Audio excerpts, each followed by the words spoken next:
Hey guys, good morning. Good morning people. So for today's vlog, I'm going to show you guys the different type of ring nets and also how much it costs and how to make a ring net. But before that, please hit the subscribe button, hit the notification bell so that you will be notified guys if I have a new vlog or if I'm going to do a live. Naipon mo na ang tambaka, musulod. Musulod, ana na siya, anaw na siya. Oh, nanto sa bata sa ilalo. Pagkahuman, ang isda asa pa dulo. Big handle made of wood. And instead that so since open season are coming, I start to make fishing series vlogs. So if you haven't watched my cage videos, I'm going to put the link in the description below so that you can check it out if you're interested. So first ring net that I'm going to show you guys is this type of ring net. They call this one sapyaw. This one, so sapyaw, it's like a ping pong paddle. This one. Pilagi ang mataan ni boy? Punsi ang mata. The size of the hole is 11.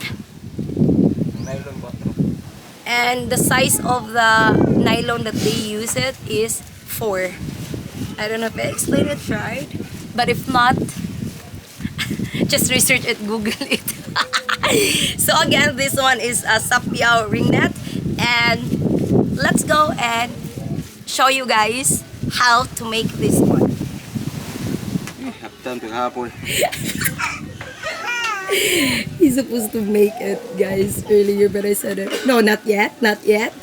Wait me until I'm gonna be ready. So first they do is make a handle. This one. So this handle made of wood, and this one doesn't cost anything.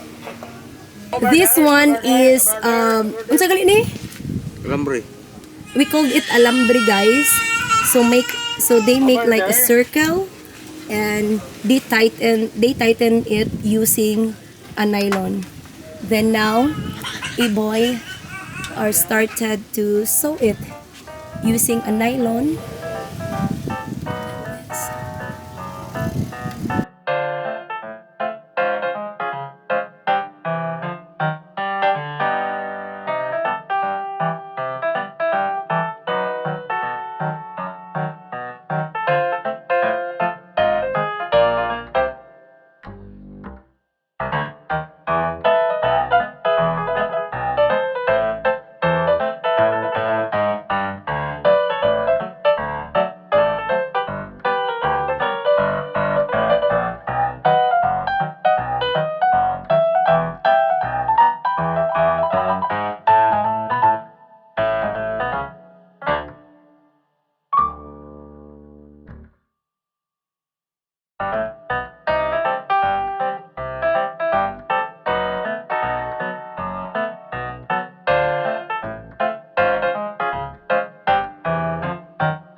Our first ring net is done, and this one costs almost nothing. It because this wood, they just pick this one everywhere, and this alambre, this one I don't know what's called in English.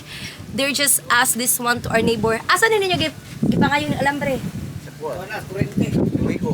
Gipangayo ra ninyo? Yeah, so they went to electricity company and they just ask this alambre to them. So what they just buy is this net. This net, pataas mo gamay pa nasibog doko. Anak ko. So they just buy the net. The net cost like 20 pesos per meter. And for 1 meter guys, they can make 4 sapyaw on it.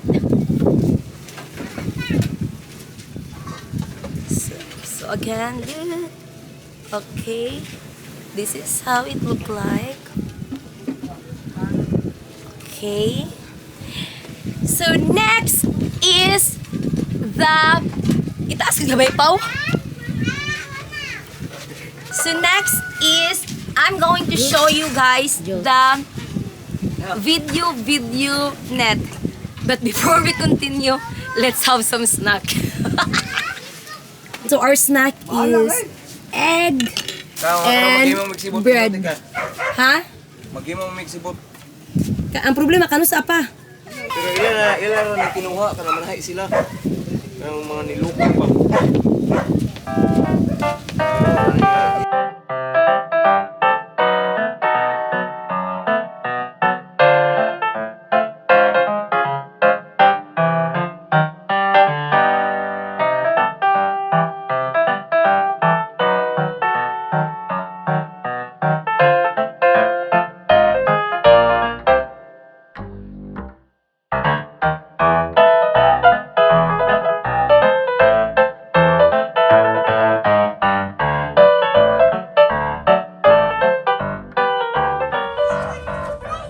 Next ring net that I'm going to show you guys is the one they called video ring net.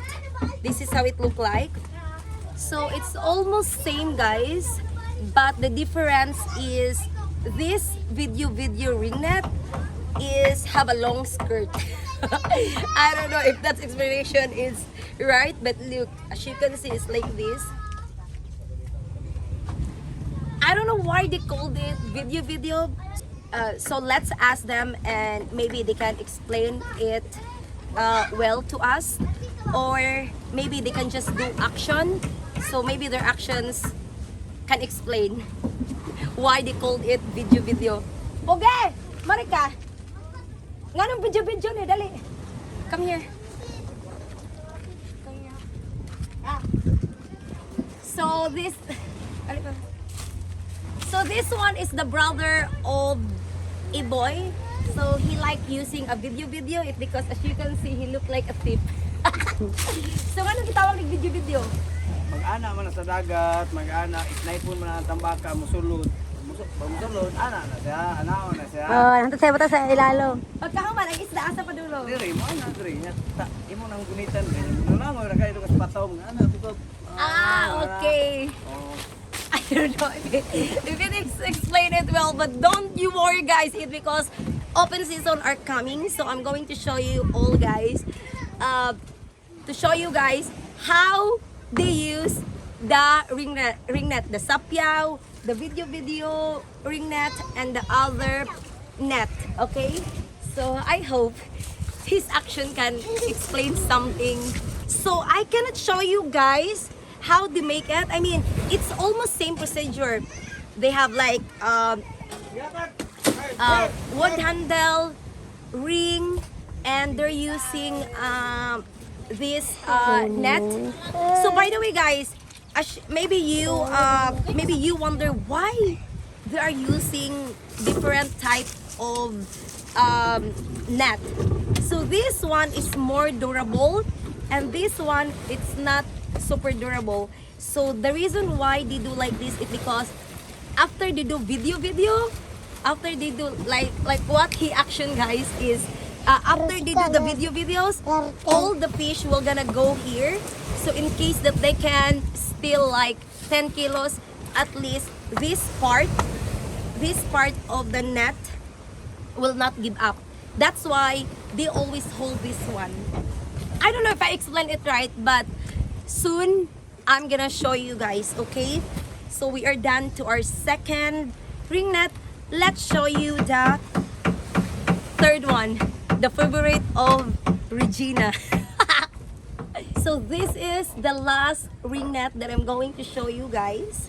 This is we called sibot. So this is how it look like.